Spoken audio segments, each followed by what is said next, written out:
and everyone gets the credit for both. Does that make sense? Because your scores wouldn't change. You know, if you hand scored it yourself when you left and you had a 67 and 1 appeals granted, and you happen to have responded to that one, then your score will go up 1.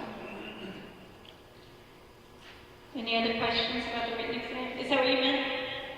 Is that your question? Any other questions about the written exam? Has everyone seen the list of the source material that's going to be on the written exam? No. How was that communicated, Iris? How was the source material? Yeah, it was in the email.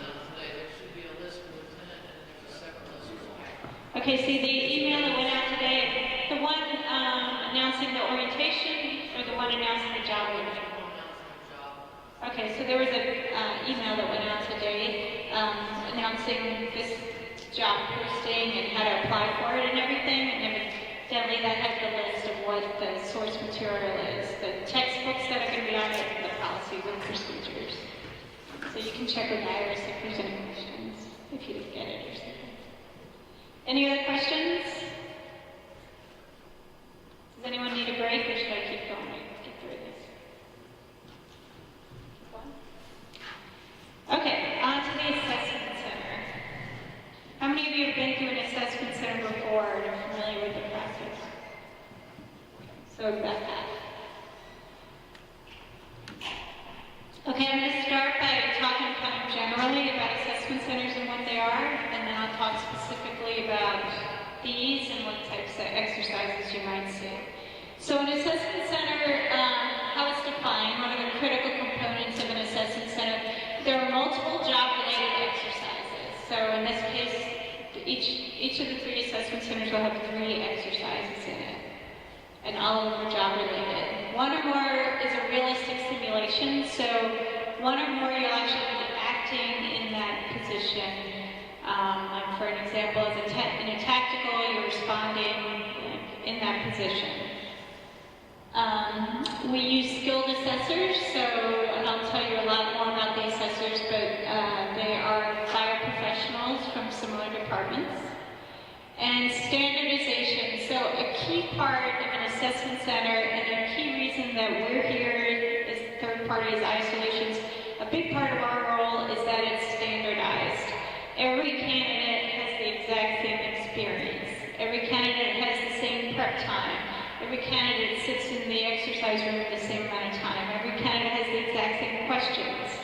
Our interview panels, if there's an interview panel on there, they don't ask follow-up questions. They don't, I'm curious, what about this? That doesn't happen. Everything is exactly the same for every candidate, so that every candidate has the same opportunity to perform well. The purpose of an assessment center is to assess job skills. So the focus is on skills and abilities, but there is a knowledge component to it. For example, if there's a question about an issue with an employee where it gets to the point of progressive discipline, knowledge of the progressive discipline policy will help inform you on how to respond to that question. We're also looking at other things like your management style, or personal skills, or whatever we would be looking at, but the knowledge of that policy helps you respond to that question. So the focus of an assessment center is more on skills and abilities, but you are applying knowledge in using those skills and abilities. And multiple skills, so I'll talk in detail about what skills we'll be measuring. We try to simulate the most important and the most challenging aspects of the job, and everyone has the same opportunities, so it's an unbiased process. We do a lot to make sure it's an unbiased process. You won't be going by your names when you're there. You'll have a number assigned to you, just in case one of the assessors happens to recognize your last name and they know your cousin or whatever, you go by a number. We bring in assessors from other departments who our goal is that they don't know any of the candidates, they've never been exposed to this, so they're not basing it on anything other than how you perform in that exercise. So how do we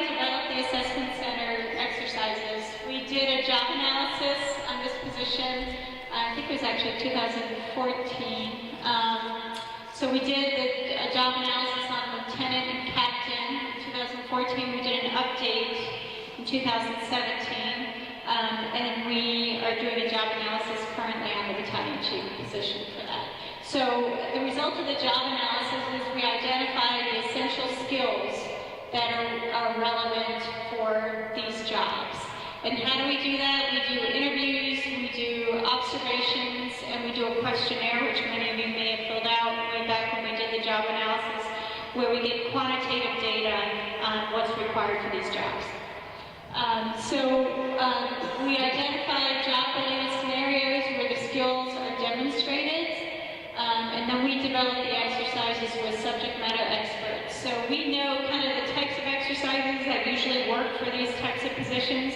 We come in and we met with a couple of subject matter experts here in administration and talked to them about, okay, this is what we're thinking. They kind of gave us some ideas on realistic stuff that happens here, and that's how we go about designing the exercises. Then we go back and we develop all the materials, we develop the rating criteria, and then come back and meet with the subject matter experts and they review it and tweak it, you know, like, this isn't really the priority here in Chattanooga, or I would change this wording a little bit, and we kind of tweak it, basically making sure it's appropriate for this department. When I talk about criteria, what that word means for us when we design these things is we have a booklet that we give the assessors. And for each exercise, it lists out, for each dimension that's being measured, what are the ideal responses that we're looking for from a candidate. So if it's a tactical, you know, these are the things, these are the responses that we're looking for, and they can check those off. Now, what if a candidate does something that's not on the list? What if a candidate does something that, a different approach that hadn't been thought of when it was being designed, that absolutely 100% still feeds into your rating. So if you do something and the assessors think, you know, that's not on the list, but that would lead to a positive outcome, then they basically add it to the list and you get, you know, checks off on that. And that's the entire reason we have fire professionals here doing the assessment instead of a bunch of HR people. You know, if we could just use a checklist, then we wouldn't need these experienced people here flying them in from other parts of the country and putting them up in hotels. You know, we wouldn't need to go through all that trouble. But they need to have their experience, and they need to have the knowledge to be able to say, okay, he approached this a little differently than we thought, but that's just as good of an approach as what we thought of, and so we need to rate him highly on that. So that's why we have fire professionals here, is because their experience and knowledge is valued, and we may not be able to anticipate everything, and then they have to make the judgment. They use their knowledge and experience to make a judgment on whether the outcome will be good based on what you did. Okay, so that's what criteria means when I talk about that. Okay, so how does it work when you arrive that day? First is a brief orientation. So you'll be showing up probably in groups of 3 when you get your schedule. When the 3 of you come in, you sign in as a formal sign-in, and you complete a confidentiality agreement. And then we give you a document that has the procedures, the rules, and your schedule. So when you get in, you'll see your schedule, so you'll see these are the 3 exercises. This is the order I'll be going through the 3 exercises. Next, you go into a preparation period, and you prepare for all 3 exercises in that one preparation period. So the preparation period may be 60 minutes, and you get the instructions for all 3 different exercises. So you have to use that 60 minutes to read through the instructions for each one, and then prepare for each one. Like the tactical, we usually give limited information, so you probably only spend like 10 minutes just reading through the materials. But some of the other ones, like for an in-basket, for example, we give you everything, and you just spend a lot of time reading through every in-basket item to prepare. So it depends on what the exercises are, will drive how you divide up your prep time and how long the prep time is. So we look at how much prep is required for each exercise, and so each rank will probably have a different prep time.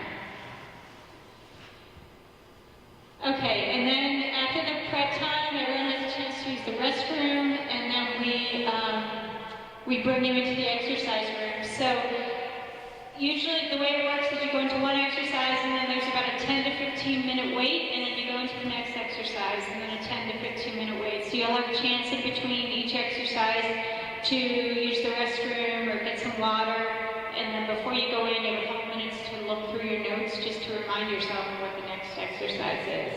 And the times could vary. So what happens is the assessors are live, they're in the room with you, and they're watching you go through the exercise. So if one group of assessors is moving kind of slow in their rating process and they're taking longer to rate, you may have to wait a little longer than the guy next to you who's going into a different exercise. The way it works is 3 people show up and then we do it a round robin. So there's 3 exercises and each of you go into the one exercise and then you swap and go into the next and then into the third. If that makes sense. So please be patient. You know, if you notice, I've had assessments where everyone goes into a room, or there's 3 people there, 2 people go into the room and the other person's waiting. They're waiting for their panel to be done rating the person behind them. But they think, oh, am I going to get less time because I haven't been able to go in yet? And you don't get less time. Everyone has the exact same amount of time. It's just the assessors are being careful and conscientious and taking their time rating, and it took up a few extra minutes. Okay, so each of these assessment centers has 3 separate exercises. Each exercise is weighted equally in the final assessment center score. So each exercise is averaged across the 3 exercises. They're equally weighted. Within each exercise, there's a variety of dimensions that are evaluated within the exercise. So for an example, in basket, we might be measuring administrative management, which is planning and organizing and delegating, all that kind of stuff. We might be measuring oral communication skills, and we might be measuring like customer relations or something. And so each of those 3 dimensions might be weighted differently. Like administrative management might be the most important thing in the in-basket, and that's weighted 70%. And then oral communication is weighted 10%, and the other dimensions weighted 20% or something like that. So the dimensions are weighted differently.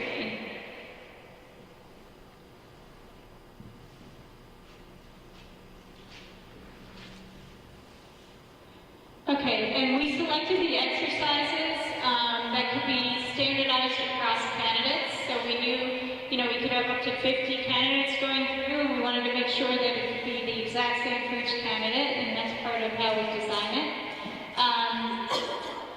We seek exercises that are most job related, and then we look for a diverse range of exercises so that we measure the full spectrum of what's required in the job.